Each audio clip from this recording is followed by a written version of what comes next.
ညံနေလို့နားမလီမှာကြောက်နေကြတဲ့သူရောကျွန်တော်တင်တဲ့အမှားသွားလို့ရှိရင်လမ်းပါပြောင်းတော့နေတယ်ဆိုတဲ့အကြောင်းလေးကိုပြောပြချင်တယ်ကျွန်တော်ဘာသာစကားတစ်ခုကိုလေ့လာသင်လို့မယ်ဆိုလို့ရှိရင်မှတ်ဉာဏ်ကိုအရင်ဆုံးပြေးပြီးတော့မှအပြစ်တင်နိုင်ကြတယ်ပေါ့နော်တကယ်တမ်းကြာတော့ဒီနစ်စနေတာကောင်းတယ်ဆိုလို့ရှိရင်အဲ့ဒီမှတ်ဉာဏ်ဆိုတဲ့အခန့်ကဏ္ဍကတိတ်ပြီးတော့အလုပ်လုပ်ရတာမဟုတ်အဲ့တော့ကိုမှတ်ဉာဏ်အားနေတယ်လို့ထင်နေတဲ့သူရှိရဆိုလို့ရှိရင်အခုကျွန်တော်စမ်းသပ်ပြပေးမယ်လက်တွေ့စမ်းသပ်ခန်းလေးတစ်ခုကိုလေ့လို့ကြည့်ကြအောင်အရင်ဆုံးနံပါတ်1အနေနဲ့ကျွန်တော်အလုပ်လုပ်မှာကကျွန်တော်တို့တွေထိုင်းစကားလေးလေ့လာနေကြတယ်ထိုင်းစကားလုံးဘယ်နှလုံးလားမှတ်မိနေပြီလေပေါ့အဲ့ဒီပဲအလုပ်လုပ်ကြမယ်โอเคကြည့်လိုက်ကြမယ်ကျွန်တော်နံပါတ်1သွားတယ်သွားတာကိုပါခေါ်လဲထိုင်းလိုပြောကြည့်ပါ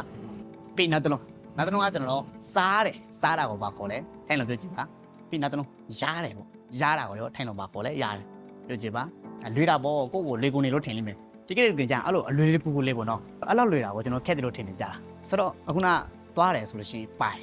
ဟုတ်တယ်စားတယ်ဆိုလို့ရှိရင်กินမှန်းတယ်ရားတယ်ဆိုလို့ရှိရင်ဒိုင်ပေါ့โอเ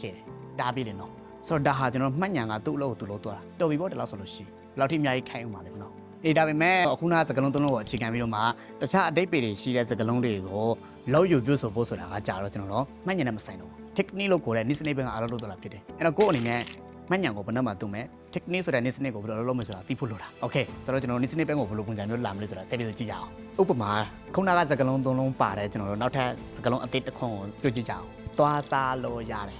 ်သွားစားလို့ရတယ်ထိုင်လို့ဘယ်လိုပြောမလဲသိချတယ်ဒီစကားမှာကျွန်တော်တို့ niche တွေပါသွားပြီ niche တုံနေပြီဆိုတော့ technique ကဘာလဲဆိုလို့ရှိရင်သွားစားလို့ရတယ်ဆိုတာကရိယာတွေရှိပဲပေါင်းထားတာနန်းစားတယ်မပါဘူးဆိုတော့ကရိယာချင်းပေါင်းတယ်ကိုသုံးမယ်ကရိယာချင်းပေါင်းတဲ့အရာကထိုင်းတဲ့နာမှာဘယ်လိုပြဋ္ဌာန်းလဲဆိုတော့အများစုဟာထိုင်းတဲ့မြန်မာနဲ့အတူတူပဲလို့ပြောထိုင်းတဲ့နာမှာပြဋ္ဌာန်းတာနော်အများစုဟာထိုင်းတဲ့မြန်မာနဲ့အတူတူပဲအတူတူဖြစ်တာဖြစ်တဲ့အတွက်စကားလုံးတွေကိုတစ်လုံးပြီးတစ်လုံးအစင်လေးတင်ထည့်သွားနေတယ်ဆိုတော့သွားစားလို့ရတယ်ဟုတ်သွားတာအရင်လာတဲ့ပိုင်စားတာกินရတယ်တိုင်ပိုင်กินတိုင်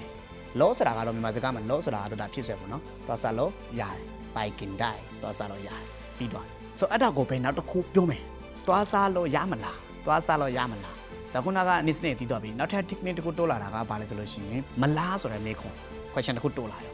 ဆိုတော့မလားဆိုတာသွားစားလို့ရရဲ့နောက်မှာမလားပါလာမလားဆိုတာထိုင်လို့ပါခေါ်လို့ဆိုတော့မလားညီမချင်းမိုင်းတော့တည်ပြီလားဆိုတော့အဲ့ဒီပိုင်ကင်တိုင်းနောက်မှာအဲ့ဒီဘိုင်းကိုထည့်လိုက်ပြီပဲသွားစားလို့ရမလားပိုင်ကင်တိုင်းမိုင်းပြီးသွားပြီနောက်သူတို့ပြောမယ်ဆိုတော့သွားစားလို့ရပြီလားသွားစားလို့ရပြီလားဒီတခါသွားစားလို့ရပြီလား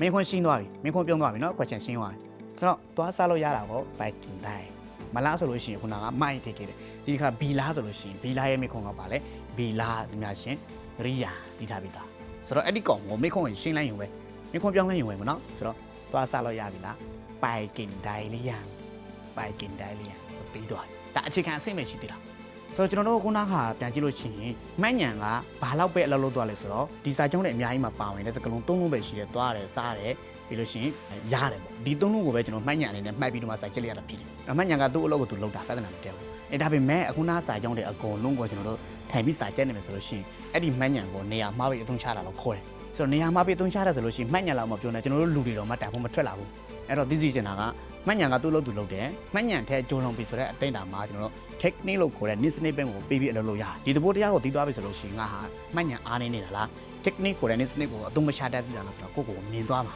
ကျွန်တော်အခုလိုချင်းပြနေဆိုတာကိုကြီးတို့မာကြီးတို့ကျွန်တော်တင်တန်းကိုလာတက်ဖို့တဲ့မဲဆွေနေတာမဟုတ်ဘူးတင်တန်းလာတက်ခိုင်းတာမဟုတ်ဘူးကိုကြီးတို့မာကြီးတို့အနေနဲ့ကိုနဲ့လိပ်ဖက်တင်းတိုတဲ့တင်တန်းတစ်ခုကိုရွေးရှည်လို့မြင်သွားပါစေဆိုတဲ့စေတနာနဲ့ရှင်းပြတာဖြစ်တယ်အဲ့တော့အခုကျွန်တော်တင်တန်းဆိုလို့ရှိရင်တင်တန်းသားအသစ်တွေထပ်ပြီးလက်ခံနေပါပြီကိုအနေနဲ့တင်တန်းတက်ကျင်နေဆိုလို့ရှိရင် Messenger chat ပေါ်မှာတင်တန်းအပ်မယ်ဆိုပြီးစာရေးလိုက်ရုံပဲကျွန်တော်တို့ဘက်ကတရားစီစဉ်ပေးတယ်ပေါ့နော်အေးဒါပေမဲ့ကိုနဲ့မကိတ်ညီဘူးလို့ထင်တယ်ဆိုလို့ရှိရင်လုံးဝလာမတင်နဲ့ပတ်စံလေးကိုနဲ့အရှင်လေးကိုနဲ့အချင်းတွေအားလုံးပေးဆက်ရတယ်လာမတက်နိုင်နဲ့နော်ကျေးဇူးတင်ပါတယ်ဒါလေးကိုရှင်းပြခဲ့တာပါ